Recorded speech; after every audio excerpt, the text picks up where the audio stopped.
When you combine some of the most valuable loot in the entire game with one of the most dangerous areas in the entire game, you should, in theory, have a perfect recipe for adventure. Begging the question, why does nobody care about this treasure? Something must be seriously wrong with this event when players would rather do anything else other than collecting over 500,000 gold by completing this event. And I was determined to find that reason. Welcome to Act 2 of Season 18, and welcome to Molten Sands Fortress. Unlike the other forts in the game that only have one boss fight at the end to obtain the key to their respective vaults, this one features a gauntlet of boss fights that will test, well, mostly your patience, to be honest. It's gonna make sense once we get there. For now, Mifu and I woke up at Ancient Spire Outpost ready to do what we did last month, complete 100% of the content available in this update. And that came with a very unwelcome twist. Oh no, there's new comms! Yeah. Return Sanctuary of the Banished Keys to the Smugglers League? That's so random. Wait, is that it? Yeah. Wait, that means we need to kill even more of the, regular Eternal Guards? Yeah, after having defeated dozens of these mini-bosses in Act 1, I was not looking forward to having to do the same thing all over again. And that's in addition to the deeds, because even if there was only one new commendation, there were exclusive cosmetics to unlock for completing the deeds. In short, we have to complete Molten Sands Fortress no less than 6 times, once was representing every trading company in the game. And that, my friends, is going to give us more than enough time to find the best way to complete the event. As much as I'm complaining about having to grind this out, I do have to say that I'm enjoying getting regular updates in Sea of Thieves again. There's always something to do, which reminds me of another game that just got an update, except that one can also give you a bunch of free stuff. That's right, I'm talking about Raid Shadow Legends, the sponsor of this video. Raid is currently running a limited time event where you can unlock some of your favorite characters from Assassin's Creed. In fact, you can get Ezio for free right away, simply by logging into the game for 7 days. But besides Ezio, you can also get your hands on other iconic assassins like Cassandra, Edward Kenway, Bayek, and Bazim. My apologies if I butcher those names, some of which can be unlocked by participating in the many in-game events, tournaments, and summoning boosts currently running. It is worth mentioning that Cassandra is the first of the brand new organized faction, so definitely a good champion to pick up. And what are you going to have your legendary assassins do for you? What about attempting one of Raid's latest challenges, the Event Dungeon, a limited time challenge holding the exclusive Chronophage gear set. You better get that gear while it's still there. To prepare you for battle, simply click my link in the description below or scan the QR code on screen right now to unlock a massive starter pack featuring the legendary support champion Norma the Returned. And once you reach account level 15, you can also get an epic champion in Mausoleum Mage completely for free. But there are even more freebies to be had. All you have to do is choose one of these 6 promo codes to unlock yet another legendary champion to join your ranks. If you're looking to do a lot of PvP, I definitely recommend Ultimate Death Knight using promo code UDKing. But Sun Wukong is also a very solid choice, and you can get him by using code Monkey King. But make haste, because these promo codes are only available for 48 hours after downloading the game via my link. So what are you waiting for? Scan the QR code, support my channel in the process, and join the battle today. Thanks a bunch to Raid Shadow Legends for sponsoring this video, and now I gotta figure out how to complete this update. To activate the Molten Sands Fortress event, our first course of action was obtaining a Grade 5 Emissary flag. Starting off with a Reaper's Bones, because what better way to level up your flag than bullying an unsuspecting sloop and taking all of its loot? Once Grade 5 was achieved, we got a pop-up directing us to our faction representative, an NPC that can be found at the Reaper's hideout, the exact location where we are going to sell all the treasure we just stole before picking up our emissary quest. Now this quest is annoyingly familiar because it sends us to a not so random island, it being Shipwreck Bay, to do something we are very tired of doing, defeating an Eternal Guard. Except this time it drops a red key rather than a purple one. And this, my friends, is how we're going to activate Molten Sands Fortress to get a ridiculous amount of loot, as well as our exclusive deed cosmetics. And before you ask, no, it does not count towards the new commendation they added with this update, so we do still have to kill 5 of the regular guardians before our session is over. But because Mifu insisted we run that experiment, naturally we had to level up another emissary flag to get a new quest, to get a new key, and just as naturally, neither of us wanted to do that. Highest roll gets to sit here on the island and do nothing while the other one gets to go and kill skeletons. 3, 2, 1, go. Wait, who's who? No, I got a 17.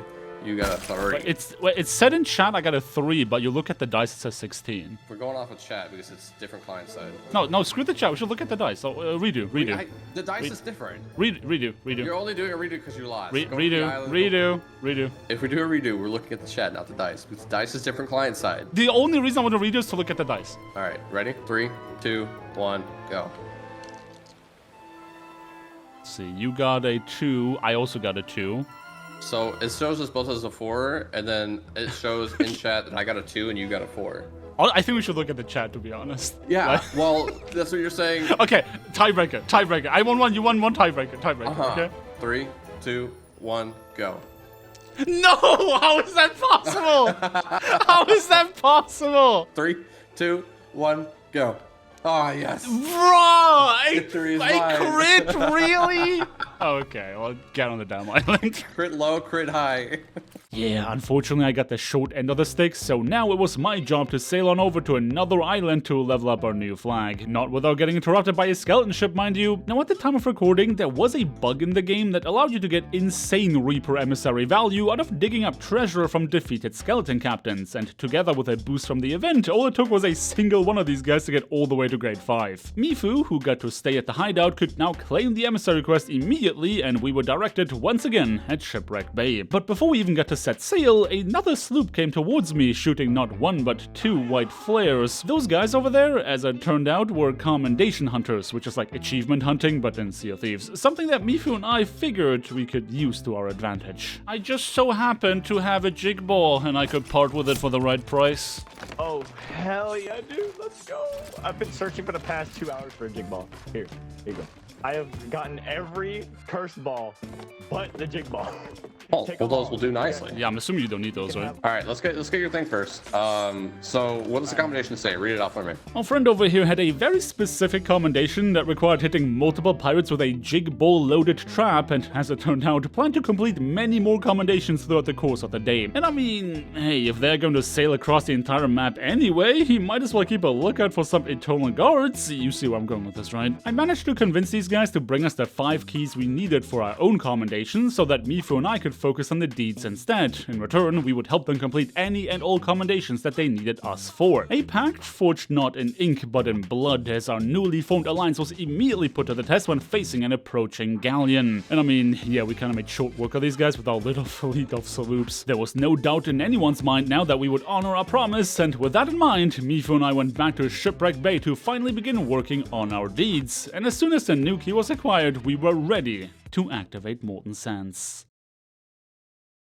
This, my friends, is the most dangerous fort in the entire game. Usually hosting the occasional Skeleton Fort world event, it is now the second ever player-activatable world event in Sea of Thieves, only second to the Fort of the Damned. And it's not gonna stick around for long. We only have a total of 4 weeks to plunder its riches and complete our deeds for not only a crap load of coins, but also some exclusive cosmetics. After lighting the flames, we were ready to begin the encounter, first warming up with a few regular skeletons before immediately being faced with a skeleton lord. The special thing about Molten Sands is that 4 of the 6 waves of this event all consist of bosses, and whereas that sounds very intimidating at first, none of them actually have any special moves like the Eternal Guard, meaning you can literally spam every single one of them down simply by using throwing knives. The dangerous part? The volcano on the island can erupt at any point in time, so you better get your ship out of harm's way, because if you don't, you might end up regretting it. But since this is a limited time event, you also have to expect other crews to show up. There are, after all, 600,000 gold worth of treasure hidden inside the vault if you are running a grade 5 Reaper emissary. And whilst we were very fortunate to come out on top in our encounter, you might not be so lucky, so better keep that head on a swivel. With that galleon out of the way, we could continue to spam throwing knives until the Ashen Lord plopped over and finally open the vault to bask in its riches, and actually only take 2 items before leaving. The Mysterious Orb and Chest of Fortune respectively are the 2 highest value items in that vault, and nice as it would be to get the entire 600,000 gold stack, we wanted to finish all of our deeds in one day, and emptying the vault takes an annoyingly long time. We spotted our alliance on the way back to the Reaper's hideout, so I dropped by to ask about their progress on the Eternal Guard keys I needed before telling them that we left a boatload of loot at the fort for them to take. To complete our deed, all we had to do was sell the orb to our faction representative, after which we would switch our flag to another trading company to do this all over again.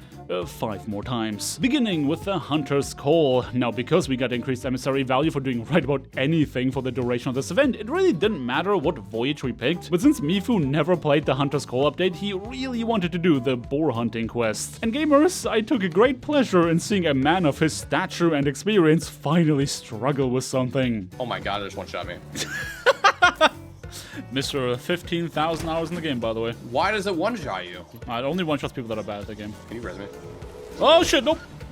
See how it didn't one-shot me? Gotta celebrate the small victories whenever you get them. Completing that voyage alone got us all the way to grade 3, and needless to say that Mifu was not too keen on doing this again, so instead, we fished our way to completion. Though apparently, the Hunter's Call NPCs at the sea post do not count as emissary representatives, so we had no choice but to go back to an outpost in order to collect our quest. And what can I say? It's pretty much just more of the same. Defeat the guards, start the event, throwing knife anything in sight, and collect the orb. A pleasant side effect of being able to just sell at Mora's Peak Outpost was that for the duration of Season 18, we will get a bonus for anything we deliver here, making those orbs even more valuable. And we don't want to waste your time by having you watch us do the exact same thing again 4 more times with a different coat of paint, because trust me, it'd be just as boring to watch as it was for us to play, making it a much welcome respite to stumble across our alliance, who at that point had succeeded in securing 2 of the purple keys for us. True to our word, we made ourselves available for even more commendation farming, and this time I was the one who won the dice roll, meaning I got to sit on the boat and watch them fire chain shots at our mass whilst Mifu had to defeat an eternal guard to collect our 3rd purple key. Homie was probably very excited to get this over with after having spent the past couple of hours collecting 50 chain shots for that comm, making it even more frustrating when he realized...